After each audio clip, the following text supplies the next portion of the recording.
Engineer Ishraq হোসেনকে ঢাকা দক্ষিণ সিটির মেয়রের দায়িত্ব বুঝিয়ে দেওয়ার দাবিতে আজ চতুর্থ দিনের মতো বিক্ষোভ কর্মসূচি পালন করছেন ঢাকাবাসীর ব্যানারে আন্দোলনকারীরা। বিক্ষোভকারীরা জানান, শপথ পাঠ করানোর আগ পর্যন্ত এই আন্দোলন চলবে। একই সঙ্গে স্থানীয় সরকার মন্ত্রণালয়ের দায়িত্বে থাকা উপদেষ্টা আসিফের পদত্যাগও দাবি করছেন তারা। এর আগে গতকাল শনিবার কর্মসূচির তৃতীয় দিনের বিক্ষোভ মিছিল করেন আন্দোলনকারীরা। বঙ্গবাজার থেকে গুলিস্তান সড়কে অবস্থান নিয়ে স্লোগান দিতে থাকেন তারা। একই সঙ্গে নগর ভবনের সব ফটকে তালা ঝুলিয়ে দেন ইশরাক হোসেনের সমর্থকরা। এতে নগর ভবন থেকে সেবা সংক্রান্ত সব কার্যক্রম বন্ধ হয়ে যায়।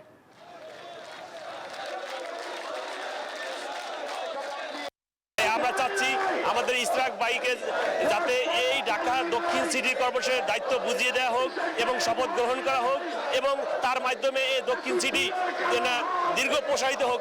ইশরাক জনতার ভোটে নির্বাচিত হয়েছিল, যেহেতু তাকে হাইকোর্টের রায়ের মধ্য দিয়ে বৈধ মেয়র ঘোষণা করা হয়েছে, আমরা চাই অবিলম্বে তাকে নগর ভবনের শপথের মধ্য দিয়ে তার দায়িত্ব বুঝিয়ে দেওয়া হোক। দর্শক, নগর ভবন এলাকায় আছেন সহকর্মী তাওহিদুল ইসলাম, যুক্ত হচ্ছে তার সঙ্গে।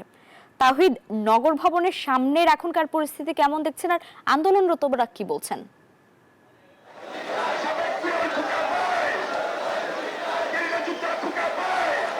জান্নাত, আপনাকে ধন্যবাদ। আপনি জানেন, গত কয়েকদিন ধরে বিএনপি নেতা ইশরাককে ঢাকা দক্ষিণ সিটি কর্পোরেশনের মেয়র পদ বুঝিয়ে দেওয়ার জন্য তার সিটি কর্পোরেশনের বাসিন্দারা কিন্তু আন্দোলন করে যাচ্ছে।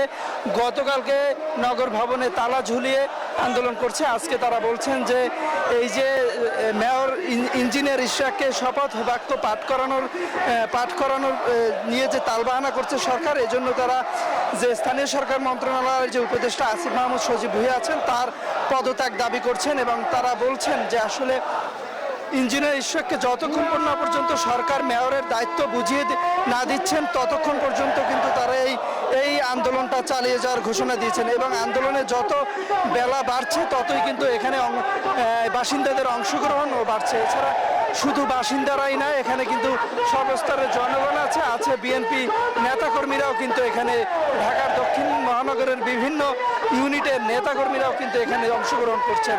আমরা যেই সকাল থেকে এসে যে নেতাকর্মীরা দেখেছিলাম তার থেকে কিন্তু এখন কয়েক গুণ নেতাকর্মীর উপস্থিতি বাড়ছে আমরা দেখতে পাচ্ছি। তাদের দাবি একটাই যে স্বৈরাচার হাসিনার আমলে 2020 সালের 2রা ফেব্রুয়ারি যে নির্বাচন অনুষ্ঠিত হয়েছিল সিটি কর্পোরেশনে, সেই নির্বাচনের মাধ্যমে যে ভোট কারচুপির মাধ্যমে যে মেয়র বানিয়েছিল তাপসকে, সেই তাপসের মেয়র পদ আদালত বাতিল করে রায় প্রকাশ করছে। তারপর নির্বাচন কমিশন গেজেট প্রকাশ করছে।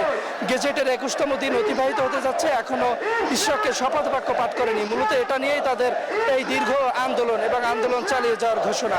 এই ছিল আমার কাছে থাকা সর্বশেষ তথ্য নগর ভবন থেকে। তাওহিদ, ধন্যবাদ আপনাকে।